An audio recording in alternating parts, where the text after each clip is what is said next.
We had a ton of questions about this real estate lawsuit that went down for $481 million with the NAR, National Association with Realtors, that essentially said that they've eliminated real estate agent commissions. Now it's up in the air. It's up for negotiation, pretty much just like everything else.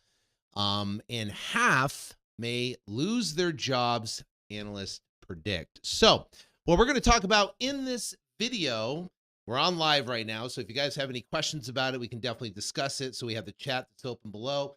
If you have any questions, be more than willing to answer my perspective on how this is going to impact us as real estate wholesalers. So first off, if you've never joined us before, I greatly appreciate it. We're talking all about wholesaling houses. And if you could do me a huge favor, could you like and subscribe this video? It'll help us for our algorithm to be able to get more people to see what we do and how we do it. All right. So let's talk about this real estate commission. Why would they sue the NAR, National Association of Realtors, about this whole thing? Now, about actually last year in November, I think it was. What's up, Jeff? How's it going, buddy?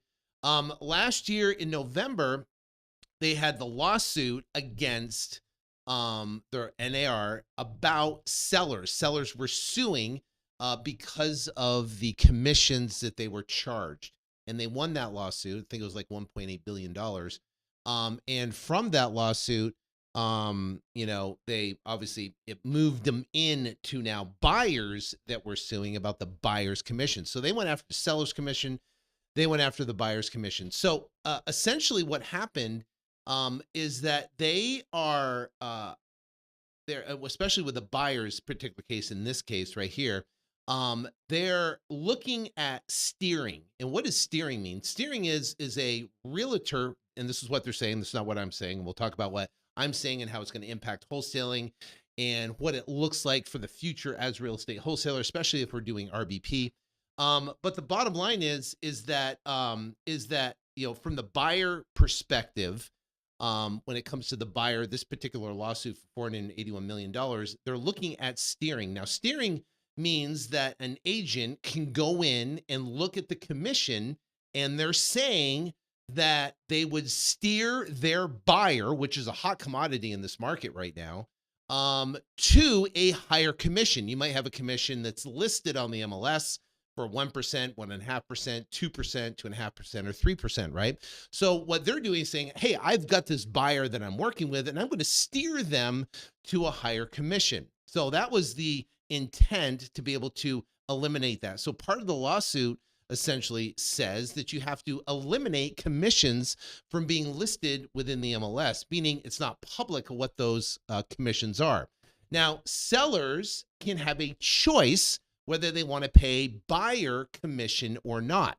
And so now when they list the property, they can have a choice. I'm not paying a buyer commission. That's what their choice could be.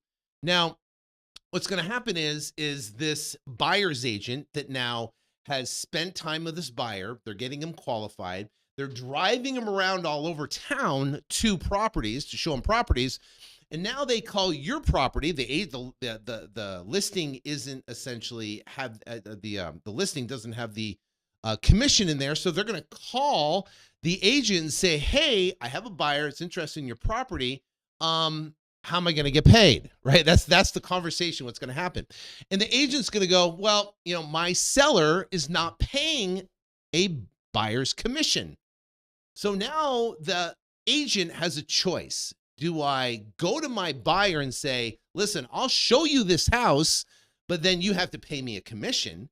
Or they're already going to have a commission negotiated with that buyer up front and have that already agreed if for some reason the seller doesn't pay a commission. Now, that's probably what a prudent agent will do, is they're going to already have that conversation with that buyer, and they'll say, listen, I'm going to work with you. I'll help you through the transaction. I'm going to drive you around the properties on weekends. I'm going to go look up properties. I'm going to help you get this deal.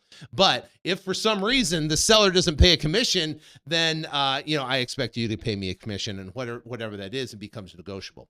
So that is how it's going to be done. Now, some sellers are going to they're going to say, hey, I will pay a commission. I'll pay 1% or 2%, but that all becomes negotiable. Now, in real estate, pretty much everything is negotiable, right? You put the down payments negotiable, depending on the loan term, right? The earnest money is negotiable. The time frame, the close is negotiable. What title company you want to use becomes negotiable. Inspection period timeline is negotiable, right? Who is going to pay for what? Is it as is, or is it, you're just going to do your inspection and you're going to ask for a bunch of repairs? So, a lot of things, not everything, a lot of things are negotiable in a real estate contract.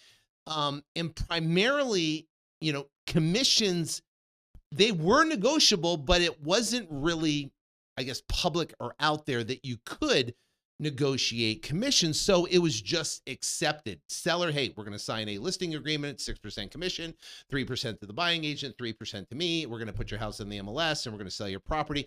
And it was pretty much given. Most sellers didn't know they could negotiate, but now they do. Now they will know that they can negotiate. Okay. So that's essentially the settlement. If we look over here, we can see now it says also here.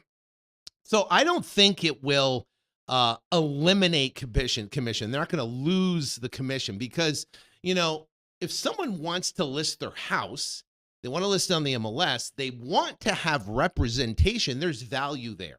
And they're not going to say, hey, I want you to list it. I want you to represent me. I want you to help me do the contracts. I want you to help me get through the closing process, but I don't want to pay you, right? That wouldn't happen. You wouldn't go into an attorney and say, hey, I want to help you do all this stuff, but I'm going to pay you $0. Same thing with a buying agent, right? With a buying agent, they have to help them find the house and look at the house and drive them around at the house and negotiate the deal and be able to do contracts and bring them through the process. So there's value there and they should be compensated. The question becomes how much. So everything now, all that commissions becomes negotiable. So what's going to happen to real estate agents? So if we go back over here, it says that they're saying half may lose their jobs, analysts predict. Now, they predict that because 49% of the realtors out there classify, I don't know if the words classify or when they did a survey, state that they're full-time. So 49% are stating that they're full-time. And the other, 51% are stating that they're part-time. So they're dabbling in the real estate thing. They're not full-time. They're not supporting their families. They're just getting a deal here, getting a deal there. And there's a majority of real estate agents sell 1 to maybe 2 properties a year. So those agents will pretty much, not all of them, will become obsolete. They'll go away. And what happens is out of the 49% that are left, you're going to have the best of the best realtors. You're going to have a flush out in those, and you're going to have people that are going to exit out of being a realtor, and they're going to look for different careers. Now, let's talk specifically about wholesaling houses and what the impact is on wholesaling houses. Now, as a real estate wholesaler, what is your biggest competition? I'll let you answer. What's your biggest competition as a real estate wholesaler? Real estate agents are your biggest competition. So let's say theoretically half of them are gone per this article, right? And so now that eliminates half of the competition out there. So a seller is now looking to sell their property. Instead of going to a real estate agent, they're going to go to us. They're going to go on Google, look, I want to sell my home fast for cash. I want to sell my home now, sell my home without an agent, sell my house, whatever. And they're going to reach out to people like us. So I believe, and this is my kind of prediction, that our online advertising through Google and Bing, even our direct mail outreach, we're going to see an uptick in the amount of calls coming in as this takes effect, which is going to take effect in July of 2024. So the bottom line is, I think there's going to be a surge in the amount of leads of sellers that are looking to sell that don't want to go the traditional route, and they're half the realtors are going to be eliminated, and they're going to be able to push to us. So that's number one. Number two is that we are selling all of our properties on the MLS. Now, what I'm going to do, right, with our team, and we've talked about it in our previous meetings about this whole lawsuit, is that we're going to sell our properties RBP, RBP. So we're gonna have a seller that that is working with us, and we're going to then sell that property.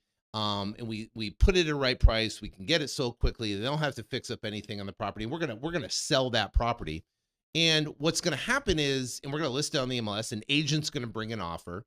And we list to sell that property, and we're going to build in our profit margin to basically pay a buyer's agent a 2 to 3%. So now when the agent has a buyer and they call us and we say, hey, hey, listen, how am I going to get paid? I have a buyer. How's that work? What are you guys doing? We're going to say, hey, listen, we've got a 3% commission built in for you as a buyer's agent. We got a 2.5% commission built in for you as a buyer's agent. And we're going to tell them right up front that we have a commission built in, whether it be a fix and flip house that we do, or it be an RBP deal we do, or even if we have a wholesale property, we're selling the cash buyer and the agent brings a cash buyer to us. We're going to build in our profit out of our profit margins to pay that agent. So now if they have a buyer, because I don't know if they're going to steer or not,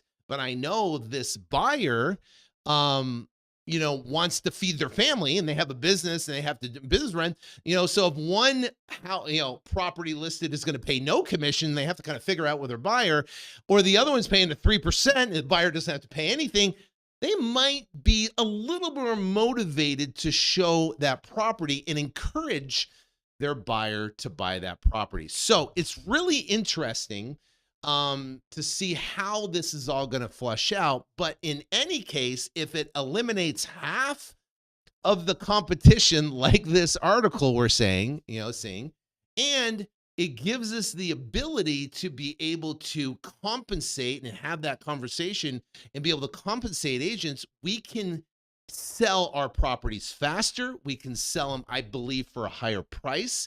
And we're going to be able to get more deals, more leads, and more opportunities. So that's my take on this whole real estate commission, lawsuit that has gone down. And I think it's a really good thing. So that's my 2 cents on it. Just wanted to share it with you. And I feel sorry for my wife's a real estate agent for 20 years. She's like, I'm out of here. I'm not going to deal with this. Now if someone wants to list their house or wants to buy a house, then they'll have that conversation to basically, she loves helping people out, but she doesn't want to have to haggle for her commission, to be able to get paid. And she typically always works with friends, and she ends up doing it for 1% anyways. She just loves helping people rather than getting a big commission check. Anyways, so the bottom line is it definitely is impacting realtors. I feel sorry for the realtors, but from a real estate wholesaler's perspective, it's an interesting development, and I think it's a positive development for what we do. Now, if you want to learn more on how to go out and do deals, we actually have a new program we just released. It's a escape plan, and we'll teach you how to go out and get properties under contract and talk to sellers. And we actually have this thing. It's called the 10K per deal starter package. It's I give you my contracts, I give you my offer calculator, and I also give you my a video training on specifically how to go out there, find deals, get started, get up and going, and be able to make a profit. So if you go there, you can just click that link right there. It's in the description, or it should be in the comments, and you'll be able to register for that and download those contracts and that video package. So thank you for your time. God bless. Have an awesome time. Edward, thank you for being on there. Jeff, thank you for being on there and saying some comments. And hope you go out there and crush it. God bless.